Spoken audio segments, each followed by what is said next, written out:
மாற்று அரசியல் வேற வரணும்னு நினைக்கிறாங்க.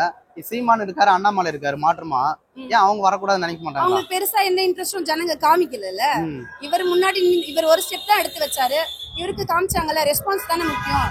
திமுக மறைமுகமா தான் பேசியிருந்தாரு. இப்பதான் டைரக்டாவே பாத்தீங்கன்னா யார பேசுறீங்க கேட்டே இருக்காங்களே, அதனால இப்ப பேரை சொல்லிடலான்னு சொல்லிட்டாரு. ஓகே, இப்ப 2026ல தளபதி அவர்கள் எந்த தொகுதியில நிப்பாரு உங்களுக்கு ஏதாவது தெரியுமா? எந்த தொகுதியில? எல்லா தொகுதியிலயும் நிப்பாருங்க. அவர் எந்த தொகுதியில நிப்பாரு? அதுதான் அவருக்கு எல்லா தொகுதியுமே சமம்னு சொல்லிட்டாரு. அவர் இந்த பர்டிகுலரா இந்த தொகுதி அந்த தொகுதி இல்ல, அதே ஆண் பெண் அந்த மாதிரி எல்லாம் எதுவுமே பாகுபாடே இல்ல. அவர் எல்லா தொகுதியிலும் நிக்க ரெடி ஆயிட்டாரு.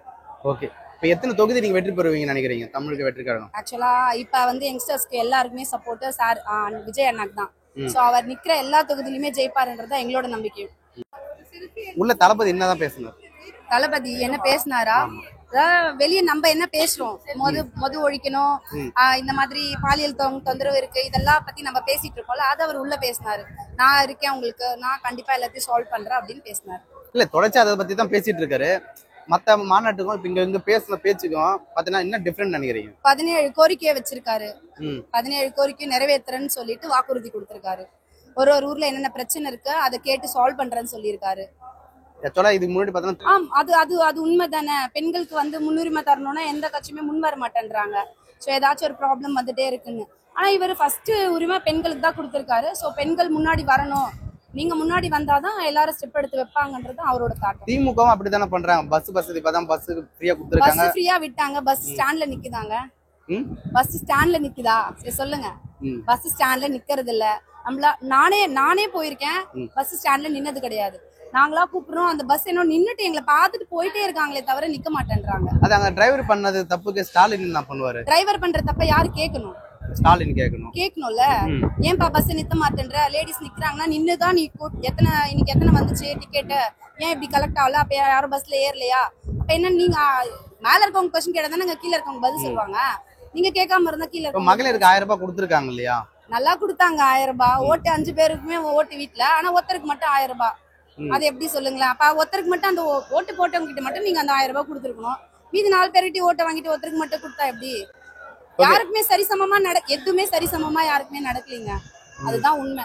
2026 தேர்தல் மக்களுக்கு என்ன சொல்ல விரும்புறீங்க? கண்டிப்பா விஜய் அண்ணா தான் வருவாரு. ஒரு மாற்றம் கண்டிப்பா நம்ம தமிழகத்துக்கு தேவை. அதை எல்லாரும் செய்யணும்னு எங்களோட சார்பா, மகளிர் அணி சார்பா நாங்க கேட்டுக்கோம். மக்கள் முன்னாடி என்ன சொல்லி ஓட்டு கேட்பீங்க நீங்க? மக்கள் முன்னாடி ஒரு மாற்றம் கண்டிப்பா வரணும். நம்ம எவ்வளவு தொந்தரவு அனுபவிச்சுட்டே வந்துட்டு இருக்கோம். பாலியல் பிரச்சனையில இருந்து, மது பிரச்சனையில இருந்து, எல்லா பிரச்சனையுமே எதுவுமே தீரல. சோ தீரணும் அப்படின்னு நீங்க நினைச்சீங்கன்னா உங்க மனசார ஓட்டு போடுங்கன்னு கேட்போம். ஓகே, இப்ப ஒவ்வொரு தலைவர் பேரை சொல்றேன், நீங்க சின்ன ஸ்டார்ட்டா சொல்லிடுங்க அவங்கள பத்தி. ஓகே, அண்ணன் சீமான் அவர்கள். சீமான் அண்ணா நல்லா பேசுவாரு. அவ்வளவுதான். ஓகே, அண்ணாமலை, பிஜேபி அண்ணாமலை அவர் அதுக்கு மேல தான் அடிச்சுலாம் வேற காமிக்கிறாரு. அவர் அதுக்கு மேல பேசுறாரு. ஓகே, விடுதலை சிறுத்தை கட்சி திருமாவளவன் அவர்கள். அவரை பத்தி எல்லாம் எனக்கு பெருசா நீங்க சொல்லிதான் அவரை பத்தி தெரியும். பட் பெருசா அவரை பத்தி சொல்ற மாதிரி எதுவும் இல்லை. மு.க. ஸ்டாலின் அவர்கள் செம்மையா தமிழகத்தை ஆண்டுட்டாருங்க. எடப்பாடி அவர்கள். அவர் அதுக்கு மேல. ஓபிஎஸ். 2 பேருமே ஒண்ணுதானே. ஏடிஎம்கேன்னு சொன்னாலே அவங்க 2 பேருமே உள்ள வந்துடுவாங்க. அன்புமணி ராமதாஸ். எல்லாருமே ஆக்சுவலா நீங்க எத்தனை கட்சி சொன்னாலுமே எல்லாருமே ஜனங்களுக்கு என்ன செஞ்சாங்க? நீங்க லைனா லிஸ்ட் போட்டு இத்தனை கட்சி தமிழகத்துல இருக்குன்னு சொல்றீங்க. யார் என்ன செஞ்சு ஜனங்க முன்னாடி இவ்வளவு பிரச்சனை சந்திக்கிறாங்கன்னு நீங்க எதிர்பார்த்தீங்க? யாருமே எதுவுமே சால்வ் பண்ணல. சோ ஒருத்தர் இப்ப வந்திருக்காரு, இவர்கிட்ட விட்டுட்டு சால்வ் ஆகுதா இல்லையான்னு அப்புறம் சொல்லலாம். ஓகே, ஒரு முறை ஓட்டு போட்டு பாருங்க. நீங்க இவரும் இதே மாதிரி பண்ணுவாருன்னு உங்களுக்கு நம்பிக்கை இருக்கா? ஃபர்ஸ்ட் அது சொல்லுங்க. ஃபர்ஸ்ட் இல்ல அது இருந்தா இவ்வளவு பேர் ஜனம், இவ்வளோ மகளிர் அணி எல்லாம் வந்திருக்காது. கண்டிப்பா அவர் ரசிகரா தாண்டி அவரை நாங்க கண்டிப்பா ஒரு நம்பிக்கையோட நாங்க வரவேற்போம். சூப்பர், நன்றி.